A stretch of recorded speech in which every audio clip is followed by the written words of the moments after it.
Oh, well. You were running during the Rudy time. I was. I even do the little run all the time that you do. You do this one thing. I don't know what it is. Yeah, you got this. It's kind of cute. I wish the Yeah, audience this could kind see of it. like inwards run. Yeah, if I you're, don't know. I love it. You know what? I try to describe for people listening when Matt does something, but I can't. I'm gonna refrain this time. This is how sad I my can take life it. is, though. We were talking No, earlier. not for you. He loves the This movie. is how sad my life is. Earlier, oh yeah, I tell Lee about Rudy all the time. We talk about all the time. All the time. Being from Chicago with Notre Dame, and hey, everyone loves it.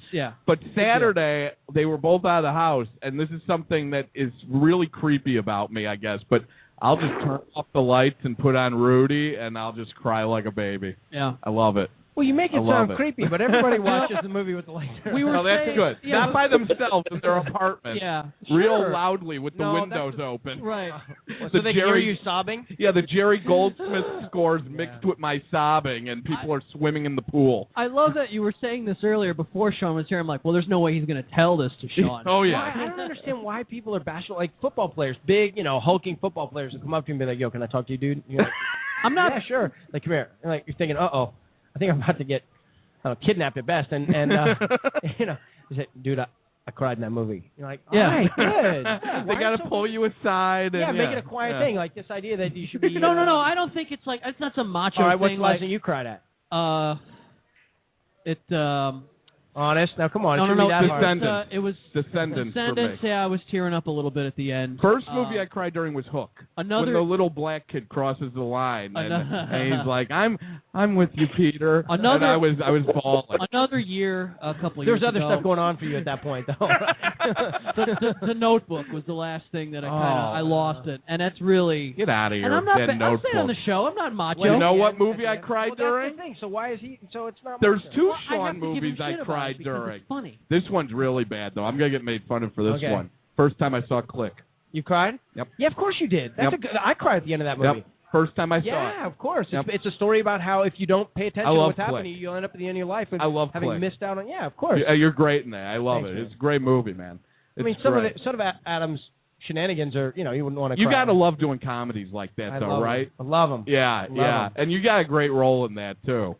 Yeah, and 50 First Dates too was Yeah. really Right. Well, you got a zanier role in 51st Dates. awesome. This one, you're just kind of like the loser that Adam picks on, who's dating. Loser. But I got to be. well, with- yeah, Kate Beckinsale. Thank So how you. big of a loser can Not you be? that, but like, Right. you know what? The meat shall inherit the earth, bro. The meat shall inherit. Yeah. the earth. Hey, Ranji, how jealous are you that Sean Astin got to be on screen consistently with Kate Beckinsale for like 30 minutes in that movie? Beckinsale. Is that what it is? How jealous am I about that?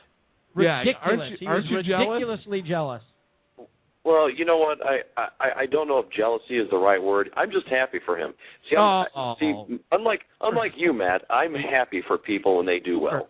You are so fucking PC, right? I'm just trying to think of what the hashtag for that would be. Like hashtag caring about your fellow man. Hashtag happy for you. Yeah, happy Passion. for you. It's just You just it's did a it. passion. His first hashtag. Thank you. Yes. Thank you. Thank Happy you. for you. I'm which a isn't tagger. What people might think is never mind. So, okay, out of all your experiences with all the films you've done, what is your favorite story from working in this business? Do you have a favorite? Wow. Like the one go-to at every party you go to? Is there like a go-to story? All right. So, wow. There are lots to choose from. I know. All right. So my good friend Corey Feldman, who you're just talking about in License to Drive, and who is on Twitter, and we're trying to get him a verified account. I'm going to add him right now. Corey Feldman. Right, yeah. Done. But he doesn't have the little blue check mark yet. We got to get his blue check mark. All right. That's the thing. That's the new, like, dude, have you gotten into such and such a club? No. What do I got to do? So how do I know Blue which check one's mark, dude. Corey, Blue check though? mark. There's no blue check mark. I'll tell you the Is one it that- at Corey Feldman? I believe. Well, they're all at. Oh.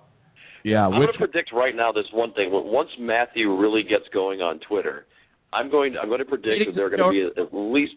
No, here's what's going to happen. That there are going to be a lot of tweets from you about why does this person have a verified account? Who the hell are they?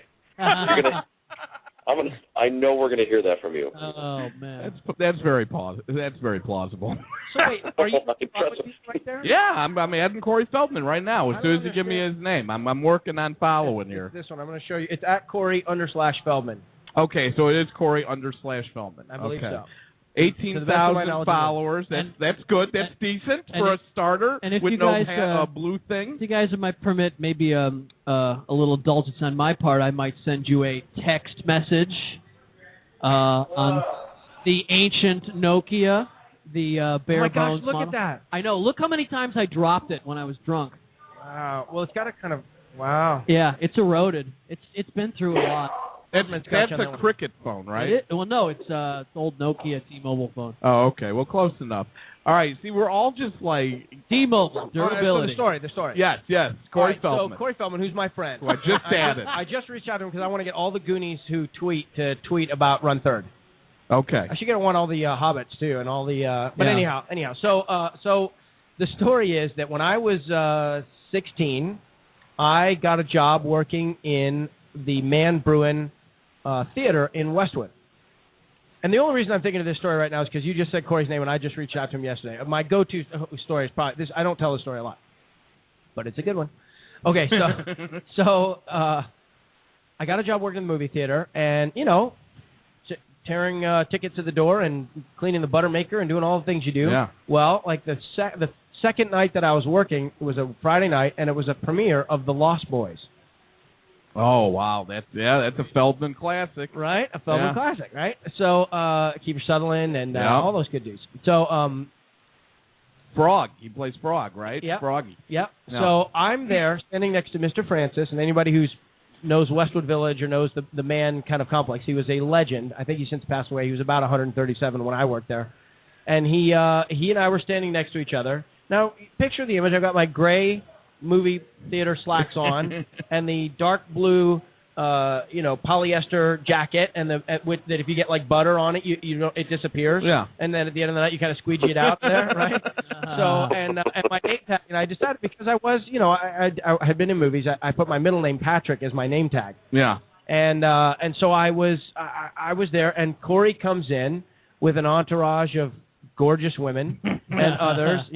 Like his arms can't even reach across them all, and he comes in, and I'm just in there. He kind of blows by me. There's no reason for him to look up or notice me or anything, but he kind of comes in, and he goes over to the concession area, and somebody bumps into somebody, and some popcorn gets spilled.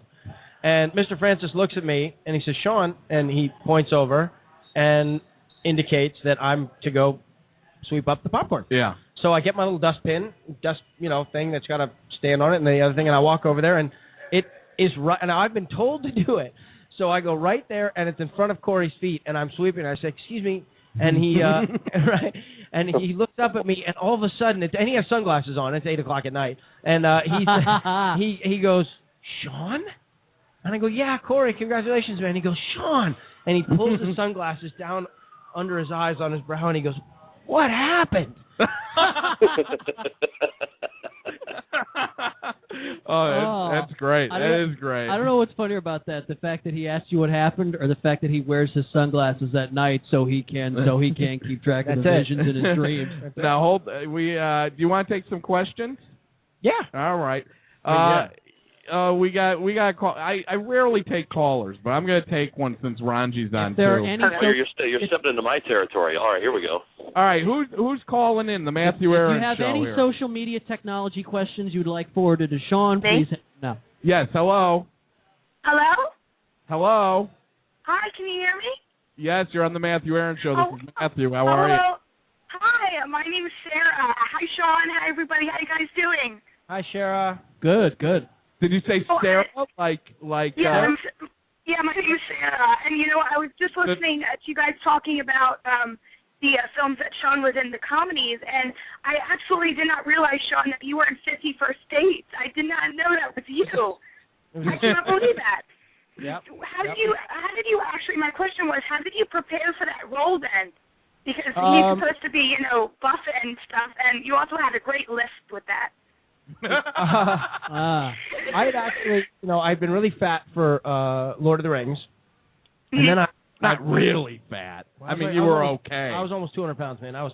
It hurt. Well, so am I. I'm 5'7". Yeah, well, all right. So am I. Yeah, okay. I'm not going to say anything. No. Oh, What a gentleman. Oh, no. Look at him. He's a gentleman. I said he's good looking. That's what I said. You did. He All did. right, so I got, and then I worked out really, really, really hard, and I shed like 30 pounds, and I was like lean, mean fighting machine. I got this job up in Vancouver as a TV show with Luke Perry and Malcolm Jamal Warner, and I was just having a great time doing it, and life was kind of going crazy for me at that point. Lots of award shows and all that sort of good stuff. And then I came down, and the agents were like, "You have to go in on this movie." And I read the script, and I thought, "This is a great Adam Sandler movie, but there's nothing for me to do there." And they're like, "No, you have to go, you have to go, you have to go." So I went and I met with the producer and the director, who were incredibly nice guys, and they said, "We really want you to just go home and make a video, put yourself on videotape, do something," because I was leaving. Yeah. They're like, "We just have to have something that we can show Adam, but we really want you to do this." And so. And I kind of said, okay, because they were so nice, and what they described about the part sounded better than what I had read. So I said, okay, I'll do it. And just as I was leaving, they said, we're thinking about maybe doing a lisp. And I thought, oh, man, that is hokey. That is so hokey. So I go home, and I decided I wasn't going to do it. And then the morning came, and I had to get on the airplane, and my wife said, just do it. Just do it. So I basically put together this really funny thing that made the rounds afterwards. It was really good. And when I did the first couple of lines, it wasn't funny. Yeah. And I threw the lisp in there, and all of a sudden, this stupid thing kind of took off. So I sent it to them. I got a call the next morning from Adam, who was at Show West in Las Vegas, and he just said, he goes, funny stuff. He said, now listen, are you going to be willing to curse and do other stuff? And I was like, yeah, I'll do whatever, man. Put me in this. He goes, and can you get in the gym for 3 hours a day for the next 3 weeks? And I was like, oh, no. Because I just lost all this weight, and it's really hard to lose it. But it was Adam, and I said, yeah, okay, sure, let's go. So they hired a trainer for me. I went from eating about 1,700 calories a day to about 3,500 calories a day, and lifting, and it was only 3 weeks. You do the Michael Phelps diet. Yeah, exactly. Wow. 10,000 calories, whatever it is he does. Oh, I thought you were making a pot joke. Yeah, I thought so too. I was that hungry. Well, then how do you think you get so hungry? Oh, exactly. Well, don't they feed you a lot during movie sets? Because I heard that they have catering there. So wasn't it really hard not to eat anything since you're keeping this calorie? It just depends on the mode you're in and the movie you're working on. But it's a. How are those catering tables? The theory is, there's catering is what you eat for lunch. The tables that kill you are the craft service table. Oh, how are those? The craft service table. Well, it depends on the movie, right? But they usually the dolly grip is 6'2" and 400 pounds and wants his 18 sugar candy bars or whatever, and so they and then they usually do like a second breakfast kind of a thing. That's why we just put this short on the internet. I want to be an actor strictly for the craft services. Is it usually related to wherever you are and like shooting? Like if you're in Hawaii, do they give you like poi, pineapple? And stuff? Yes. Yes. It is. Yeah. Like that. Hey, Sarah, are you on Twitter? Oh yeah, I'm. Oh, actually, no, I'm not on Twitter. My friend is. She's actually here with me. Her name is Tammy, and she's on Twitter. Her name is Voyage of Ariel, and she didn't want to talk. She's too shy right now, so she's having me ask the questions right now. Could you do me a favor? Is she already following Sean? Yeah, she's actually following Sean. She wanted to interview him for her podcast too, I think, or something like that. Oh well, isn't that lovely? Competition calling in. Could yeah, but we definitely retweet what Sean does. So yeah, we definitely always she. Go ahead. Okay. All right, Sarah, could you have her follow Corey Feldman? Of course, sure. It's Corey Feldman, right? Sarah, I'm not getting up. Hold on. Oh, what kind of phone do you use? Oh, you're gonna get her into Twitter. You're gonna sign her up.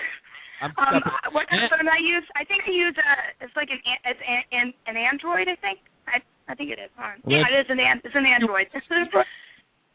All right. Well, I highly recommend thinking about the possibility of eventually one day exploring what Twitter's about, or what kind of phone.